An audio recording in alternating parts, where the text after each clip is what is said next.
ณวันเมื่อไหร่คะคนกำนำก็ที่มีความถามว่าปางตึกป้อยตึกป่อปอกเปลี่ยนมาซึ่งวันเมืองนั้นวันเมืองไหนนะพระเป็นเจ้าที่อุปเปิงพ้องงำอยู่ณกำพร้าเนี่ยมันเจ้าอยู่ดีละมันเจ้านอนหลับอยู่ห้านะคะทิดปางพี่น้องขาดสืบเห็นกว่าซ้อมกันในวันเหมือนไหนคะ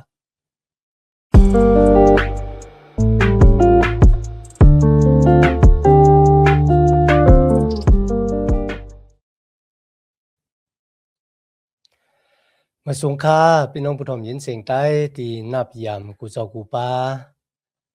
ยามเด็กดังสายลมอีกบาดังข่าวลุงแรงเปิงไหลมาหบทบหบยากันกว่าแทงวันหนึ่งค่ะย้อนหาตังหักแม่ตาตั้งนิมเจอดังสมเสือมนเปียวที่ลูกตีเถาลาพระเป็นเจ้า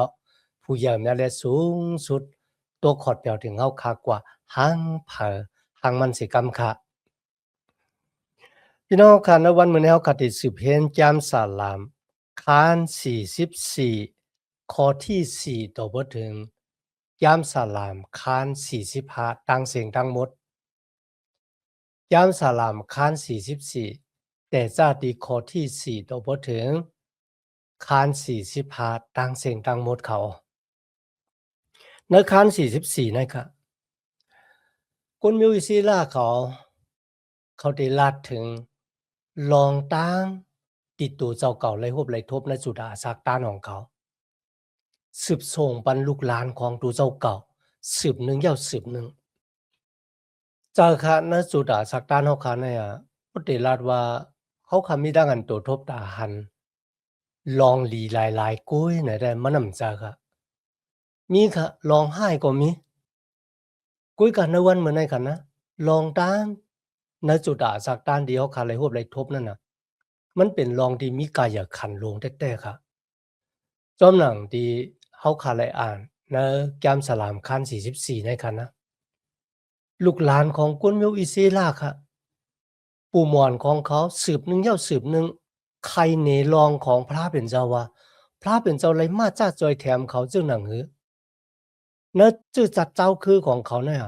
พระเป็นเจ้าเปิดเกตเคให้กลางหลอมหรูลุ่มลาจึงหนังหือเนี่ยลองด้านที่เขาส่งต่อปันลูกหลานของเขาเนี่ย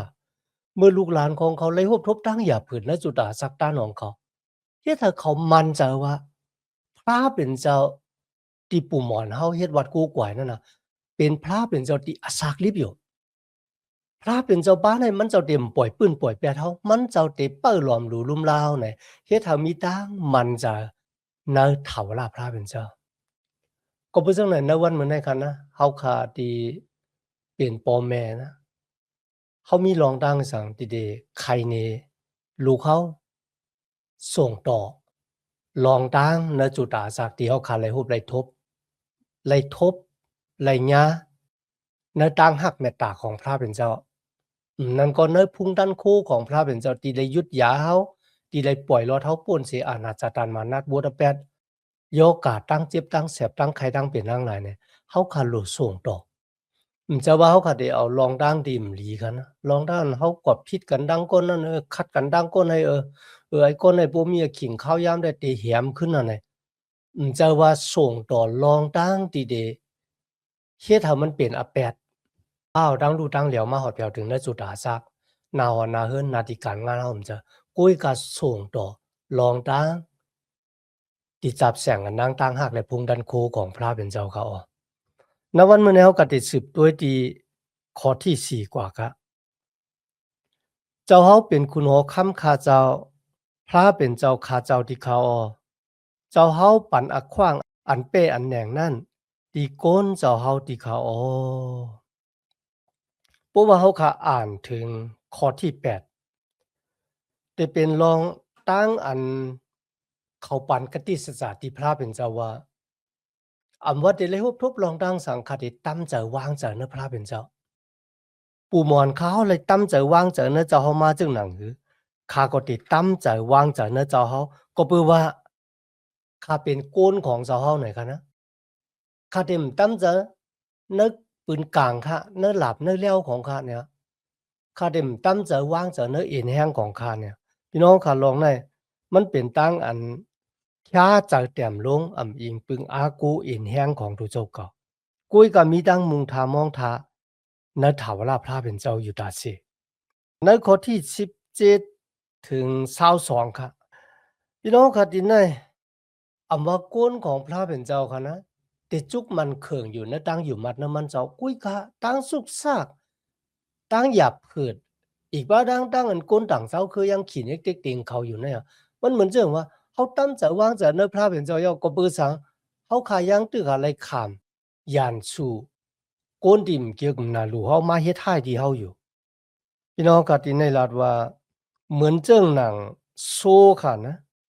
ที่เขาเอากว่าแหมตายเนี่ยพี่น้องค่ะอันนี้มันลาดถึงตั้งสื่อโยของลูกล่างตะเปเจ้าเมื่อไหร่โหบทบตั้งตุกข่าอย่าเปิดคานจ้าก็เปิดสังซ้ำยังสื่อโยอยู่ค่ะล่ะเนาะขิงที่ไหลโหบทบตั้งตุกข่าอย่าเปิดคานจ้าพี่น้องค่ะเนี่ยสมตามันเนี่ยโกนเขาค่ะเนี่ยเพราะว่าเขาขายุ่มยำยังเฮ็ดวัดกูกว่าอย่างเนี่ยป้อมและอากิ้วเนี่ยเขาได้กองหลังไปรำเดียวเขาได้กวาดจู้แทงตีกุ้ยกะตินในค่ะนะว่าติเลยโหบทบตั้งตุกข่าเนี่ยก็ข้าก็ยังได้สื่อโยต่อเจ้าก็เปิดสังเขาซ้ำสื่อโยค่ะล่ะเนี่ยก็เปิดว่าเขาหักพระเป็นเจ้า ที่แต่มันที่เขาหักพระเป็นเจ้าเนี่ยเจ้าว่าเขาเป็นก้อที่หักพระเป็นเจ้าอันตั้งกุยกับพระเป็นเจ้าเนี่ยเป็นก้อที่หักเขาอันตั้งมัวเป็นเจ้าหื้อเนี่ยข้าได้ซื้อโยต่อเจ้าเขาขาเนี่ยนวันเมื่อในจุดอาจากด้านคริยานเขาขาเนี่ยเพราะว่าเขาขาเลยหบทบตั้งตุกข้าหยับผืดขามเจอค่ะนะสองเขาขายังตึกเดซื้อโยต่อพระเป็นเจ้าอันนี้เป็นปุ่งห้างที่ลีบุญดาวขาเกียหรือสินั่นเหมือนกันนะเจ้าเยซูเลยสอนเขาว่าเขาหักยานสู่ของเขาในกันนวันเหมือนในกันนะ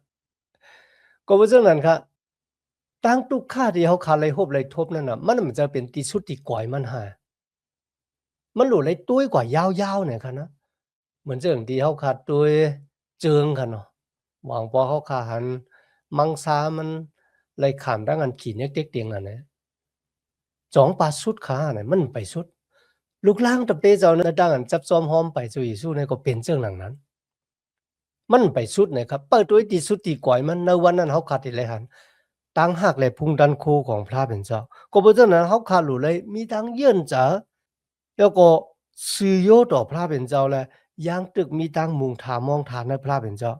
แล้วก็สุดต้องตึงหาพระเป็นเจ้าที่ลูกที่ในหูเจ้าเขาคำว่าลาดนี้มันจะว่าคำมีทั้งไม่เจ้าจังไหนคำมีทั้งตุกข้าจังไหนกุยกำจะว่าเสเนพระเป็นเจ้าค่ะนะมันจะว่าต่างอเปียดพระเป็นเจ้ามันจะค่ะ อันนั้นก็เป็นปุ่งหางที่เข้มแลบที่เขาคาไลหันในกามสลามคาน44นะครับพระเป็นเจ้าตื่นข้าแลเนี่ยพระเป็นเจ้านอนหลับอยู่ข้าห้าเนี่ยที่เต้มันนั้นสมัยกามเรียกว่าพระเป็นเจ้าห้อมนอนหลับครับมันเจ้าตื่นอยู่มันเจ้าฮู้กูสำกูเบิงหรือเช่นนั้นมันก้าค่ะมันเจ้าติมาจอยเฮาค่ะก็เปิดสังก็เปิดมันเจ้าเป็นเจ้าพระที่มีตั้งหักมันขึงเฮาขัดติเลยหัน เมื่อเขาขาเยื่นกันเยื่นซี要个事有ต่อพระเป็นเจ้าภาคเลยอยู่เสกูยามันเจ้าตั้งเกจูพระเป็นเจ้าแต่ๆครับกำเนิดเขาขามาถึงแก้มสลามคาน45แก้มสลามคาน45เนี่ยมันเป็นรองเจ้าเมสสิยาในปิญญาตราอันเก่ารองเจ้าเยซูคริสต์ในสมัยแก้มที่เก่านะครับแหละในข้อที่1ครับข้อความอันเดียนหวานแต้มไว้ในหูใจเก่าจอมหนังอันเก่าจับลิกเฮ็ดความแน่ปุ่นขุนหอคำนั้นอ้อเหมือนเจ้งหนังกันแต้มอันมีในมือก่อนหมอแต้มหลีดีงามๆนั่นลิ้นเก่าตั้นไว้ตาเตจับความหลังกาอ้อมันเหมือนเจ้งเขาลากเขาสร้างล้างนะกุ้ยกะตั้งอันแต้มลิกนั่นมันเทิงน่ะไหนคะนะ หรือสินั่นก็ตั้งอันติดเตรียมเป็นตัวลิกเนี่ยมันนำไปจ้างสร้างล่างตั้งหางดีหางงามของเจ้าเมสสิยาอะไรเขาลาดออกมากำเหลียวในคันนะบ่เป็นกาปานได้คาทางได้ก็เจ้าพงสืบหากันแล้วกันเนาะคุยกันนึกกาปานนั่นกันกาติเลยเจ้ากำดังผืนลิกแต้มหากันครับในข้อที่2ถึง5ครับ เจ้าเฮาห่างลีน่ะเสเปิ้นกันเนอมียวกวนตั้งหลายที่เขาเจ้าเฮาจังลัดกว่ามันลักแหลมหนาที่คาแลพระเป็นเจ้าปันดังหลีที่เฮาอยู่ตาเสียมทาที่เขาเจ้าอนันตาดันโคติคะเอาหลาบเจ้าเฮาอันเป็นมุนพุงอนุพรนั่นมัดหอยไว้เสกำติคะขี่การเนือมุนพุงอนุพอตั้งอันเฮ็ดเป้เฮ็ดแหน่งเสแลขึ้นกว่าผู้นั้นตักแกดเขเฮกังตราสิทธาตั้งตราอันสิต่อนั่นเสกำติคะแหงดันโคเจ้าเฮาตักเนปยาตั้งอันลีกูลีเฮนั่นที่เจ้าเฮาที่คาออปืนเจ้าเฮาเจ้านั่นแหลมลีนาแลสิบใส่มักหูเจ้ายันสู่เจ้าเฮาเจ้านั่นเสียยาวมียวกนดังหลายตกซุมกะดิตินเจ้าเฮาตีคาออพี่น้องค่ะในมันเป็นตั้งอันลาดถึงเจ้าเมสิยาที่ได้กว่ามาในอสังอตานคุณหอคำที่มีอาณามุนพุงดันโคยาวมีดก็บ่สังสำลัดจึงในขลาบ่ในจึงก็ปือว่าคุณหอคำกามีในเมืองอิสราค่ะนะว่าเจ้ามุนอยากคุณหอคำดาวิดโซโลมอนว่าไงมีคุณหอคำป้าละที่มีหางผางเหมือนเจ้าหนังที่แต้มไว้แต่เจ้าข้อที่2หรือว่าถึงข้อที่5เนี่ยค่ะนะคุณหอคำป้าละก็มีหางผางเจ้าหนังไหนก็บ่เจ้านั้นอันนี้มันเป็นตั้งอันลาดถึงเจ้าเยซูคริสต์ที่ได้มาเป็นคุณหอคำที่มีอาณาหมุนพุงดันโคอย่างเมียมันจะเป็นคุณคำของคนเมียวอิสราก้อยก้อยก็เป็นคุณคำของโกนดังกัมพาโลกาหลงในไหนคะนะในข้อที่6ถึง8ครับอันนี้ได้ลาถึงตั้งอันเจ้าเมสิยาติมาอุปเปิงโดยตั้งอันซีต่อ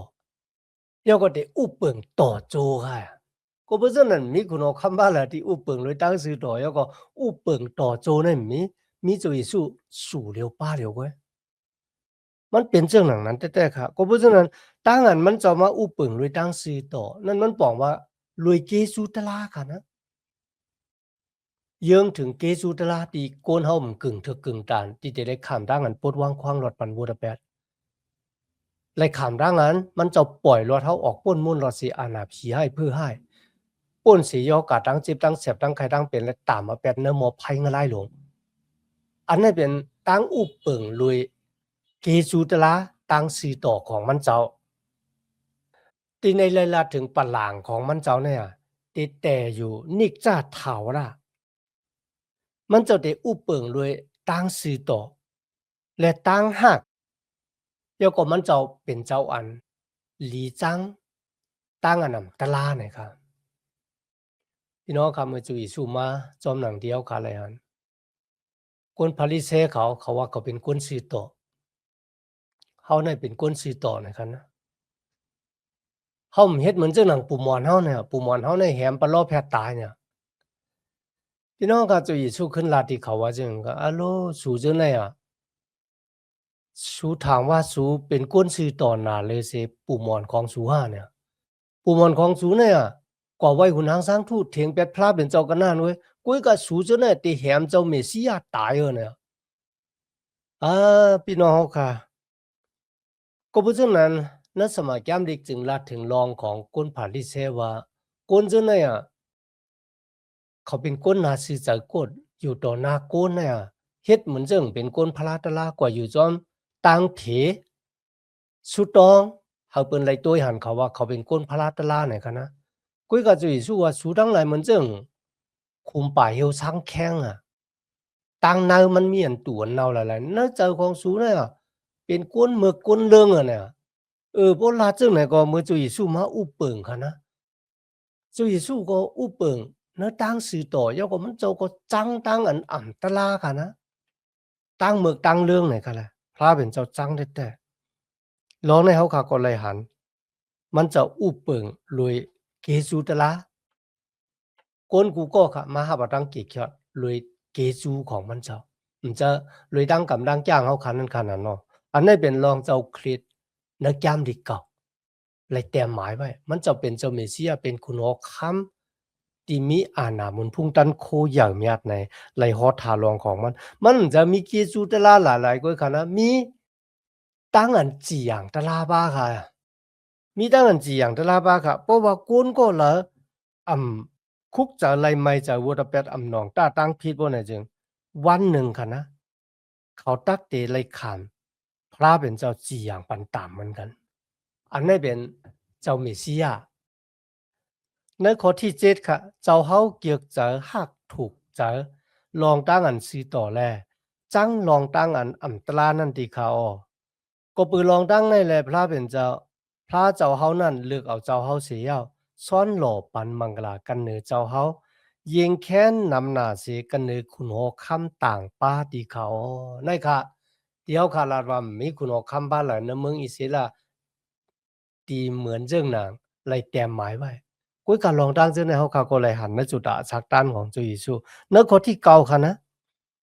เจิ้งนางอันเข้าป้ากันในหอเจ้าเฮาเจ้านั่นเป็นลูกสาวคุณโหคำทั้งหลายแลก็ดีภายหน้าปลังเจ้าเฮานั่นมีนางหอคำเมเจ้าเฮาอันเอาตั้งโคคำเจ็ดห่างเคิงไว้นั่นจุกอยู่ที่เขา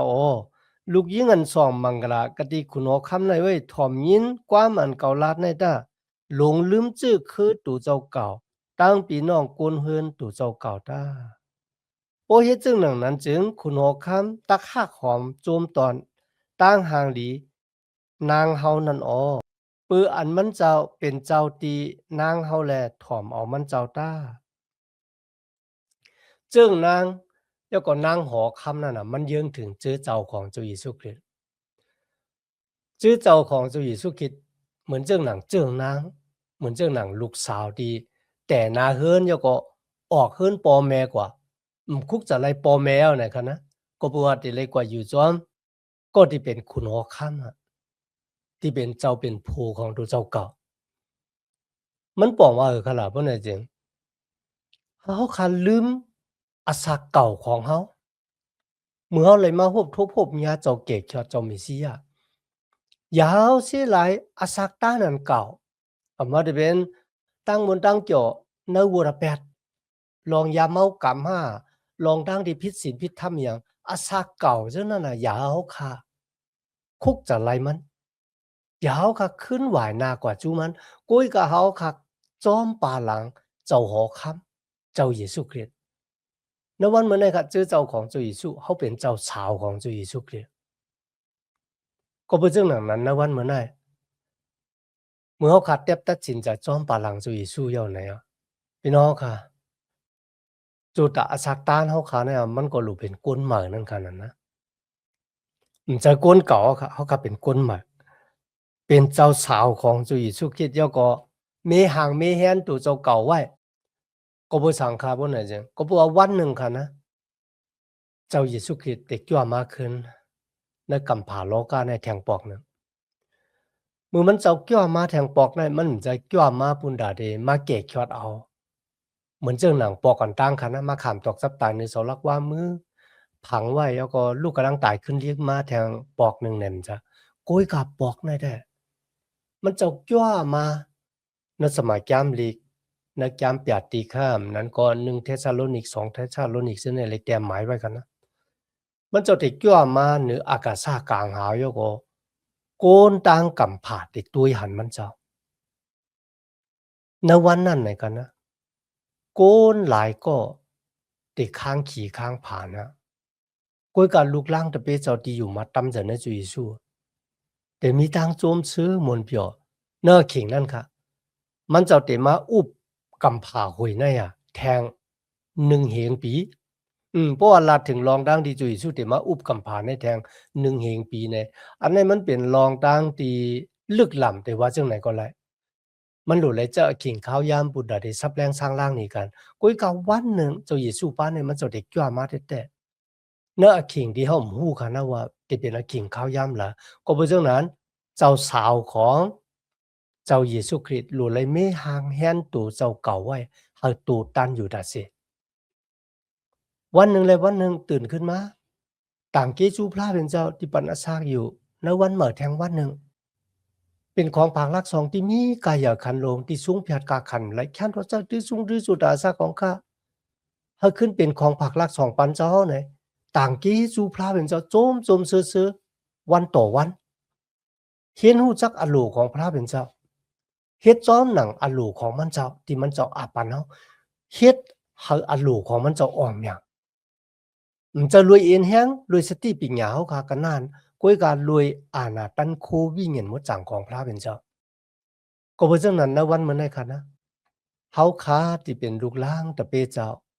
ต่างเกจูพระเป็นเจ้าที่เป็นก็ที่มีตามุงทามองทา